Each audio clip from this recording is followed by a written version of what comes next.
Друзья, в курс, на связи Владикорс. Сегодня будет эмоциональный выпуск, который касается моей полугодовой адаптации в США. Какие я видел положительные и отрицательные моменты в этой адаптации, а также я поделюсь с вами личным опытом, что лично меня касалось как иммигранта, который сюда приехал. Какие были моменты, связанные с обманом, какие были моменты, связанные с ценообразованием, сколько пришлось потратить денег на первый или второй месяц пребывания здесь, в США. Перед тем, как начнете продолжить этот ролик смотреть, подпишитесь на канал, поставьте лайк и пропишите комментарий. Может быть, вы уже находитесь на территории США и хотелось бы услышать ваше мнение. Ну а сейчас поехали! Сейчас мы находимся в месте Ньюпорт-Бич. Это Калифорния, недалеко от Лос-Анджелеса, где-то в 40-45 милях. Это красивый пляж. Сейчас погода на улице достаточно приемлемая, но мне допустим, холодно сейчас в полу сидеть, потому что сейчас идет сильный ветер. Начнем с первой истории с моей, как я приехал сюда в США. Изначально я приехал сюда через Мексику по политическому убежищу. Я сидел в детеншне около месяца, ждал дату 150 дней. Вся эта информация есть в моем отдельном ролике, ссылку на который я оставлю в описании, а также он будет в виде подсказки. Теперь же, сколько нужно денег, когда вы приехали в США? На первый месяц, когда я приехал, у меня было в кармане $1700. Я думал, что мне этих денег хватит, но я сильно ошибался, потому что мне пришлось столкнуться с первым фактом, что аренда жилья, даже койко-место в Лос-Анджелесе стоит минимум $200. Возможно, вы найдете дешевле, я не исключаю, но средняя ценообразование сейчас на рынке это $200. Считаем, 200 на койко-место в неделю или $800 в месяц на жилье, это койко-место, не комната. Плюс $750 плюс 500 депозит за машину, это уже 1450. И плюс вам надо еще на что-то заправлять ее и кушать. Минимальная цена, которую я для себя сформировал в голове, это $2000. Вам нужно для того, чтобы сюда приехать одному, без семьи, без детей, без жены, для того, чтобы хотя бы первый месяц как-то продержаться. Это что касается ценообразования. Если еще учитывать сюда коммунальные платежи, ЖКХ, как их тут еще называют, билл-счета, а также мобильную связь, это еще плюсом, считай, где-то $50. Я оформил себе сим-карту T-Mobile, в среднем здесь связь где-то стоит $50-60. Это тоже учитывается, то, что связь здесь мобильная далеко не как в России. За 500-700 рублей не получится, так скажем, откупиться. Первый месяц это самый, наверное, трудный месяц. Несмотря на то, что у меня встретил мой знакомый, временно меня поселил, так скажем, в кавычках, в зале. Это living room называется, да, гостиная. Там я прожил где-то 3-4 дня, я не платил за жилье. Чтобы вы понимали, в Америке я почти как приехал, не отдыхал, я начал работать со второго дня, то есть как только приехал, потому что когда ты приезжаешь таким капиталом в $1700, тебе просто не остается выбора, как идти сразу работать, потому что, понимая какие цены в Калифорнии, у тебя срабатывает в голове защитный механизм. Так что с ценами на жилье, на ценообразование, в частности на машины, здесь очень высочайшее, самое высокое. Также цены на бензин, что касается бензин, здесь стоит в среднем $4 за 1 галлон. Это достаточно недешево, это самые высокие цены в США из всех штатов. Также здесь есть, вы не забывайте, налог 10%, тоже приплюсовывайте к каждой заправке, каждой покупке еды, еще плюс 10% налог. Даже если iPhone будете брать в кредит или за кэш, вам обязательно припишут 10% налог от этой суммы. Дальше, наверное, следующим пунктом я отнесу такой момент, как вообще здесь нахлобучивают. У меня вообще такая история случилась интересная. Когда я взял первый месяц машину в аренду у одного армянина, я взял машину, у меня первый платеж обошелся $750, плюс $500 депозит. Взял Toyota Prius, классическую машину мигранта, чтобы работать на DoorDash. Все нормально, то есть 2 месяца я откатал на ней, отдал этому армянину машину, потому что он продавал эти все автомобили, он попросил мне ее сдать обратно в аренду. Отдать. И $500 он мне потом депозит вернул. После того, как я отдал ему машину, мне пришлось искать другую машину в аренду, потому что надо же как-то работать, выживать. Я взял машину у своего знакомого от другого товарища, который меня ждал в США. Я имен здесь не буду упоминать, я буду просто говорить честно свое мнение. Он мне дал машину в аренду за дешевую стоимость, за $400 и $200 за аккаунт. Да, чтобы вы понимали, аккаунт на DoorDash здесь тоже стоит определенные деньги. То есть он здесь бесплатно не дается, если только вы возьмете его бесплатно, например, от своих друзей или знакомых. Возможно, они вам одобрят его бесплатно, а так, в частности, если от незнакомых людей, в любом случае его бесплатно не получится взять, то есть за него нужно платить. Причем арендную плату как за стоимость жилья или как за стоимость аренды машины. Так вот, взял я аккаунт в аренду одного знакомого и аренду машины. Откатался я где-то 2 недели и решил, что я эту машину хочу выкупить у него. Ну, подумал я, давай, я у тебя выкуплю, предложу ему вариант выкупить машину, как в лизинг, получается, взять. Он такой, да, без проблем. Через чат GPT он написал, значит, договор аренды якобы. Я его подписал, хотя я не знал, не разбирался, то, что он там не вчитывался, потому что английский язык я плохо знаю, точнее вообще не знаю. Просто подписал, да, окей, доверился ему. В итоге потом, когда у меня случился период, когда меня заблокировали аккаунт на DoorDash, и когда эта машина начала лететь, а он про эти мне минусы не рассказал, я начал ему, конечно же, говорить про это. На что он мне грубо, эмоционально ответил, пошел ты на 3 буквы, грубо говоря. И после этого сказал то, что возвращай машину, либо я подаю на угон. Это вам, к примеру, к тому, что какой тут бывают обманы, какие вообще бывают пришедшие старые мигранты, которых новых нахлобучивают. То есть люди, которые приезжают сюда 2-3 года назад, пользуются случаем наивности у новых мигрантов для того, чтобы, ну, как бы получить свою выгоду, нахлобучить и так далее. Несмотря на то, что он сдавал задешево аккаунт, он пытался мне эту машину, извините за мой французский, всучить, чтобы я потом на ней мучился. А так как я еще в тачках не разбираюсь, то меня было очень легко обмануть в этом плане. Поэтому это большой минус в Америке, то, что везде кругом обман, это надо учитывать. Также, что касается обмана, когда я снимал койко-место за $200, там был такой момент, то, что с меня требовали $60 за якобы ящик почтовый. То есть, хотя в Америке, когда ты снимаешь жилье, есть определенный закон, я не помню, как он называется. Если знаете, напишите в комментариях, то, что если ты снимаешь жилье, либо койко-место, либо квартиру, в частности, койко-место или комнату, например, ты не обязан платить за почтовый ящик, за аренду почтового ящика. Это бред. То есть в этом плане тоже бывает, иммигрантов обманывают часто. То, что говорят, плати за ящик, за почтовый там, и так далее. То есть это тоже все идет в мусорку, в сторону обмана. Какие бывают еще способы обмана? На самом деле их очень много. Вот, например, я обращался в сервис недавно. Да, я, кстати, приобрел машину. Это Lexus SC200H. Вот я на этой машине приехал в сервис. Мне нужно было проверить через мозги, значит, систему, какие у меня ошибки показывают. Мексы мало того, что неправильно проверили, так они еще старую машину, которая там была Mazda 3, вместо Lexus SC200H, они подключили к мозгам, и у них была старая машина. Они мне посмотрели по ошибкам, показали, что у меня все окей, хотя у меня горел чек, и горело, типа, ну, нарушение что-то в работе двигателя или в работе батареи, это как у меня машина гибрид. Мексы с меня взяли $20, хотя до этого говорили free, типа бесплатно. А в итоге взяли $20 и посмотрели, проверили на моей машине другую машину.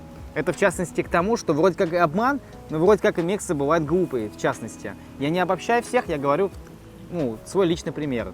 Кто меня смотрит из Мексики, One Love, извиняюсь, это чисто сугубо частное какое-то мнение, касающееся определенного сервиса, поэтому не обессудь. Вот. Какой еще бывает обман? Обман бывает, что меня, например, кинули на депозит на машину. Как-то раз перед покупкой этой машины я взял еще одну машину в аренду, тоже Prius, за $600 плюс 300 депозит и катался на ней спокойно 2 месяца примерно. Потом я ее сдал от аренды и ждал депозит свой 2 недели. Депозит обычно возвращается через 2 недели после того, как вы машину используете. Ну и что вы думаете? Депозит мне не вернули, сказали, якобы я там получил штрафы за платные дороги, а я реально их получил, только человек мне своевременно их не сказал, не обозначил про эти штрафы. И получилось так, то, что я просто не вернул свой депозит полностью, у меня он сгорел. У меня просто, во-первых, он меня оклеветал, очень грубо со мной поступил, обозвал. И получилось так, что просто не вернул депозит. То есть сказал, типа, иди там, ну, на 3 буквы условно и все. Поэтому, когда будете брать машину в аренду, я бы вам на самом деле рекомендовал все-таки оформлять какой-то либо договор, хоть минимальный, хоть какую-то, как, не знаю, расписку или что. То есть заморачивайтесь, какие-то, ну, потому что все-таки деньги, эти $300, они бывают, имеют иногда ключевое значение. Не иногда, а зачастую в Америке. Так что это надо тоже учитывать. Следующая тема, я бы хотел обсудить сильный контраст Америки, какие тут бывают благоприятные и неблагоприятные районы. Когда я жил в Лос-Анджелесе, я жил в районе Уэст-Холливуд, это недалеко от даунтауна.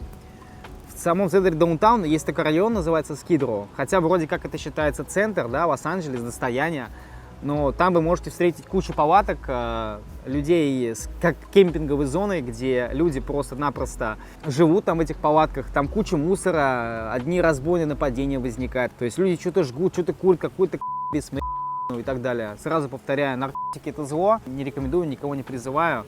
В США абсолютно другой контраст, в отличие от Москвы. В Москве, например, если в центре там все чисто и хорошо, нет бомжей, в частности, здесь наоборот. Здесь в центре Лос-Анджелеса одни бомжи и разруха, а если, например, ты уезжаешь хотя бы 20, 30, 40 миль от центра города, вот, например, где я живу, в Ирване в городе, здесь, например, чисто, сухо, нет ни бомжей практически, ну, единичные случаи встречаются, никого. То есть в этом плане здесь очень четко, красиво все сделано, то есть везде лужайки, везде пальмы, зеленые насаждения, кругом полиция ездит, то есть в этом плане здесь все чисто и прекрасно, безопасно, так скажем. Поэтому, если вы приезжаете с семьей, выбирайте сразу места, которые касающиеся не центра Лос-Анджелеса лучше. Да, я понимаю, может быть, дороже будет, но зато вам хотя бы вашей супруге и вашему ребенку будет безопаснее находиться за такими моментами, где есть эти вот всякие разборки, там, бомжи, разруха, какие-то неблагоприятные районы и так далее. Самый частый вопрос, который мне задают вообще, это что касается с работой. То есть какие вообще обстоят дела с работой, какая заработная плата присутствует вообще на разных профессиях, лично мои плюсы и минусы, вообще какие встречаются в работе плюсы и минусы, и вообще куда можно в принципе устроиться на первое время, пока ты приехал. Ну, конечно же, наверное, исходя из всех роликов, которые вы смотрели на YouTube, вы знаете то, что можно пойти на доставку, на мувинг, или там, например, кто-то руками умеет делать, работать хэндименом. Да, можно пойти, я не спорю, но сейчас, я вам честно скажу, я сам работаю на доставке в данный момент уже полгода, и так скажу, то, что с каждым днем как будто ситуация на доставке ухудшается.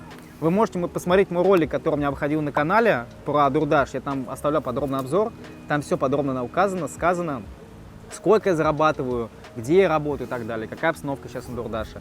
Лично мой опыт, я сталкиваюсь с тем, что работал, например, на таком месте, которое я не могу сказать здесь на YouTube.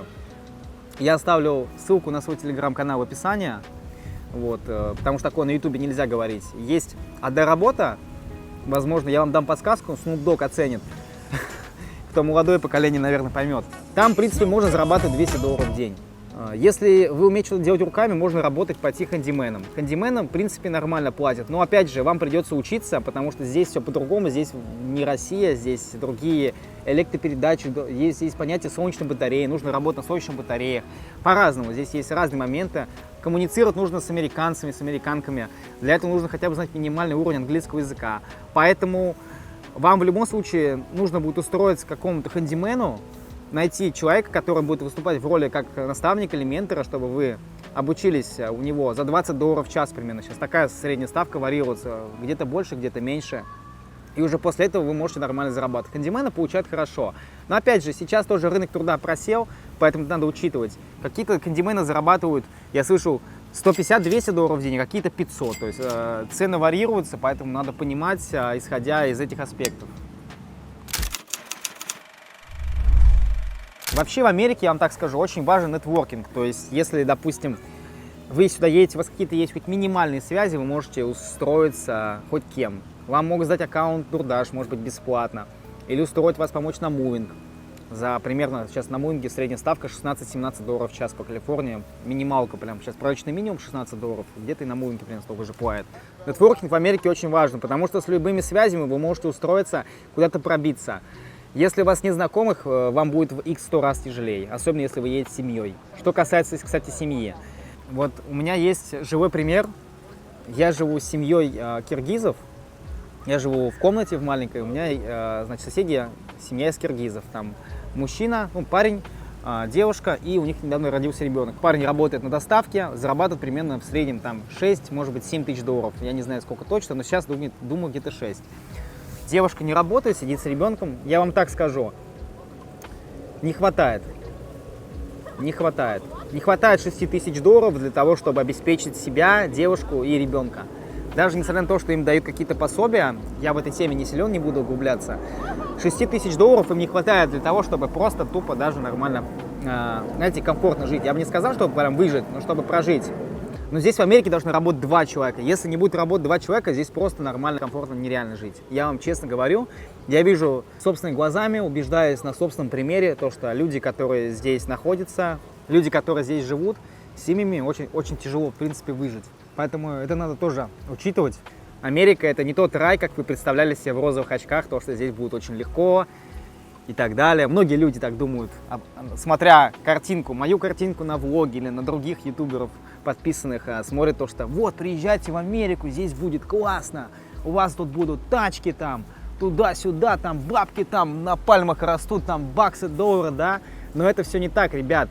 Очнитесь, реальность уже здесь. И я вижу эту реальность. Реальность такова, то, что в Америке не растут на пальмах золотые горы, и каждый первый иммигрант не ездит на какой-нибудь Lamborghini Huracan или там Ferrari F1. Поэтому нужно понимать это и смотреть реальности в глаза, так скажем, смотреть и копать информацию.